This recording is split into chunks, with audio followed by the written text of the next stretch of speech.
അരുൺ പൂപ്പറമ്പ തുടരുന്നുണ്ട്. അരുൺ, ഈ ലോറിയുടെ ഭാഗം കരയിലേക്ക് എത്തിക്കണം. ഒരു പക്ഷേ ആദ്യഘട്ടത്തിൽ ലോറി ഇപ്പോൾ കരയിലേക്ക് എത്തിക്കില്ലെന്ന് കേട്ടിരുന്നു.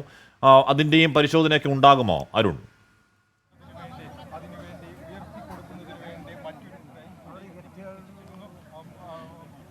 ഹാഷ്മി, ഇപ്പോൾ ഈ ലോറി, അതായത് ആ ലോറിയുടെ ഭാഗം കരയിലേക്ക് എത്തിക്കുന്നതിന് വേണ്ടിയിട്ടുള്ള നടപടിയിലേക്ക് കടക്കുകയാണ്. അതിനുവേണ്ടി ഇപ്പോൾ മറ്റൊരു ക്രെയിൻ, അതോടൊപ്പം ഈ ഡ്രഡ്ജറിലെ ക്രെയിൻ ഉപയോഗിച്ചാണ് ഇത് മുകളിലേക്ക് ഉയർത്തിയത്. അതിനുശേഷം ഇപ്പോൾ ഇതാ മറ്റൊരു ക്രെയിൻ കൂടി നമുക്ക് ദൃശ്യത്തിൽ കാണാം.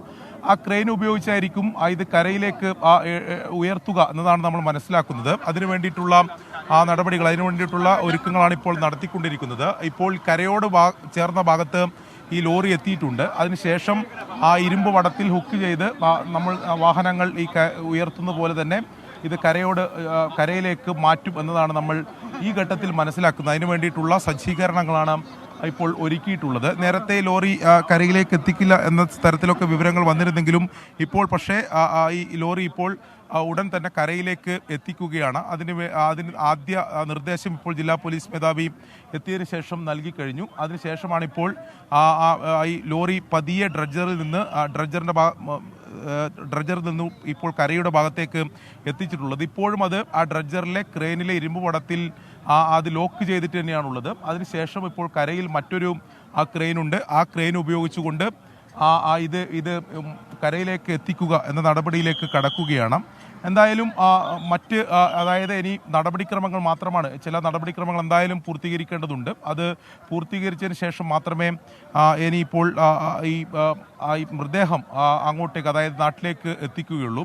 ഇനി ഇവിടെ തന്നെ ഈ DNA പരിശോധന ഇവിടെ തന്നെ പൂർത്തീകരിക്കാനുള്ള നടപടികൾ നടത്തുമോ എന്ന കാര്യത്തിൽ കൂടി അല്പസമയത്തിനകം നമുക്ക് അത്തരത്തിലൊരു സ്ഥിരീകരണം ലഭിക്കും. അതുമായി ബന്ധപ്പെട്ട് ജില്ലാ ഭരണകൂടം കൃത്യമായ വിവരങ്ങൾ കൈമാറും എന്നതാണ് നമ്മൾ മനസ്സിലാക്കുന്നത്. പ്രാഥമികമായിട്ടുള്ള വിവരങ്ങൾ മാത്രമാണ് ഇപ്പോൾ നമുക്ക് ലഭിക്കുന്നത്.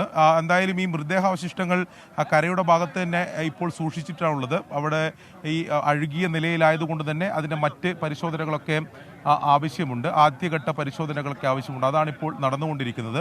അതിനുശേഷം അത് താലൂക്ക്, അതായത് അങ്കോല താലൂക്ക് ആശുപത്രിയിലേക്ക് മാറ്റും. ഇപ്പോൾ ഇവിടെ അതായത് ഈ ലോറി കരയിലേക്ക് എത്തിക്കുന്നതിന് വേണ്ടിയിട്ടുള്ള നടപടികളാണ് നടത്തിക്കൊണ്ടിരിക്കുന്നത്. ജില്ലാ പോലീസ് മേധാവി തന്നെ അതിന് നേതൃത്വം നൽകുന്നു. ഇനി ഈ കാര്യങ്ങൾ ഏകോപിപ്പിക്കുക SP യുടെ നേതൃത്വത്തിലായിരിക്കും എന്നതാണ് നമ്മൾ മനസ്സിലാക്കുന്നത്. അല്പസമയത്തിനകം ജില്ലാ കളക്ടർ കൂടി ഇങ്ങോട്ട് എത്തും എന്ന വിവരം കൂടി നമുക്ക് ലഭിക്കുന്നുണ്ട്. അങ്ങനെ ജില്ലാ ഭരണകൂടം പൂർണ്ണമായും ഇത്തരം നടപടിക്രമങ്ങൾ വേഗത്തിൽ പൂർത്തീകരിക്കുന്നതിന് വേണ്ടിയുള്ള ശ്രമങ്ങളാണ് നടത്തുക. ആ ലോറി കരയിലേക്ക് എത്തിക്കുക അതിൻ്റെ ഒരു പ്രൊസീജിയർ മാത്രമാണ്. അത് അതിനപ്പുറത്തേക്ക് നേരത്തെ തന്നെ അത് പറഞ്ഞിട്ടുള്ളതാണ്. പക്ഷേ നമ്മുടെ ഈ ഏറ്റവും പ്രധാനപ്പെട്ട പരിഗണന എന്നുള്ളത് ഇപ്പോൾ ഈ കണ്ടെത്തിയിട്ടുള്ള അർജുൻ്റെ മൃതദേഹം അത് ഇവിടുത്തെ എല്ലാ നടപടിക്രമങ്ങളും അതിവേഗത്തിൽ പൂർത്തീകരിച്ചുകൊണ്ട് അത് കേരളത്തിലേക്ക്. ഇന്നൊരാൾ മിസ്സിംഗ് ആണ്, ഇന്നൊരാൾ അവിടെ മിസ്സിംഗ് ആണ്. അയാളുടെ പേര് ഈശ്വർ മാൽപ്പേ എന്നാണ്.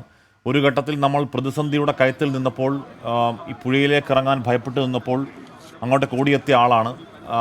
ആ പുഴയിലേക്ക് മനുഷ്യൻ അങ്ങോട്ടേക്ക് ചാടിയാൽ ആത്മഹത്യാപരമാണെന്ന് വിലയിരുത്തപ്പെട്ട പുഴയിലേക്ക് സ്വജീവൻ തൃണവൽക്കരിച്ച് അതിലേക്ക് ചാടിയ ആളാണ്. അതിനുശേഷം അതിനുവേണ്ടി ആത്മാർത്ഥമായിട്ട് നിന്ന ആളാണ്. ഇവിടെ വന്ന് അർജുൻ്റെ കുടുംബത്തെ സമാധാനിപ്പിച്ച ആളാണ്. ഇന്ന് ഈശ്വർ മാൽപ്പയുടെ അവിടെ ഉണ്ടാവണമായിരുന്നു അരുൺ.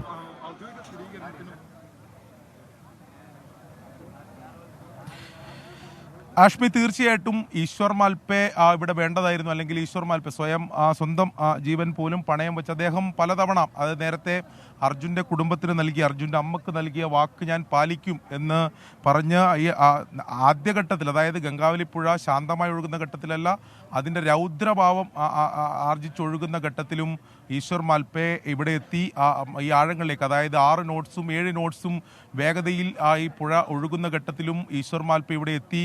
അദ്ദേഹം ഈ പുഴയിലേക്ക് മറ്റൊരു ചിന്ത പോലും ഇല്ലാതെ ഈ അർജുൻ ഉൾപ്പെടെയുള്ളവരെ കണ്ടെത്തുന്നതിന് വേണ്ടി ഇറങ്ങിയതാണ്. പക്ഷേ ഒരു ഘട്ടത്തിൽ